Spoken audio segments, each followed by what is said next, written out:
саламатсыздар ма? Фридомнан ссылка арқылы кіріп жатыр екенсіздер. Көп рахмет бәріңізге. Енді осының шарттары бар, яғни условиялары. 3 условиясы бар. Тіркелу, карта ашу, үшінші 100 теңге салу, яғни продаж немесе покупка жасау. Міне осы адамның ішіне кіріп қараса, міне покупка или продаж жасамаған. Осыны 100 теңгені салып, счетыңызға кейін оны единица қылып аудару керек болады. Міне өзіңіздің супер картаңыз ашылған, картаңыздың ішінде 100 теңге болу керек. Каспи арқылы салсаңыз 2-3 теңге комиссия ұстайды. Осының ішіне кіргеннен кейін платеж дегенге басып, платежға басып, осылай міне мобильный связь, яғни кейін сол счетыңызда тұрған 100 теңгені кейін единица қылып аударып жібересіз. Мобильный связь деп басасыздар. Осылай ашылады. Содан кейін телефон нөмір, сосын 100 теңге деп жазып, оплатить деп жазасыздар. Сол кезде сізге де маған да 1000 теңге хэшбэк түседі. Саламатсыздар ма? Фридомнан ссылка арқылы кіріп жатыр екенсіздер. Көп рахмет бәріңізге.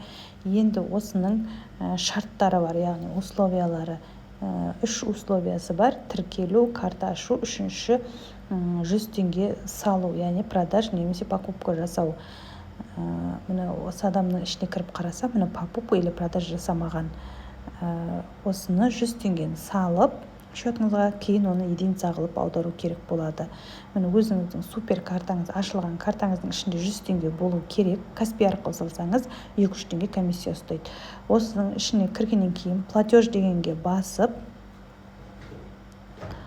платежға басып, осылай міне мобильный связь, яғни кейін сол счетыңызда тұрған 100 теңгені кейін единица қылып аударып жібересіз. Мобильный связь деп басасыздар. Осылай ашылады. Содан кейін телефон нөмір, сосын 100 теңге деп жазып, оплатить деп жазасыздар. Сол кезде сізге де маған да 1000 теңге хэшбэк түседі. Саламатсыздар ма? Фридомнан ссылка арқылы кіріп жатыр екенсіздер. Көп рахмет бәріңізге. Енді осының шарттары бар, яғни условиялары. 3 условиясы бар. Тіркелу, карта ашу, үшінші 100 теңге салу, яғни продаж немесе покупка жасау. Міне осы адамның ішіне кіріп қараса, міне покупка или продаж жасамаған. Осыны 100 теңгені салып, счетыңызға кейін оны единица қылып аудару керек болады. Міне өзіңіздің супер картаңыз ашылған, картаңыздың ішінде 100 теңге болу керек. Каспи арқылы салсаңыз 2-3 теңге комиссия ұстайды. Осының ішіне кіргеннен кейін платеж дегенге басып,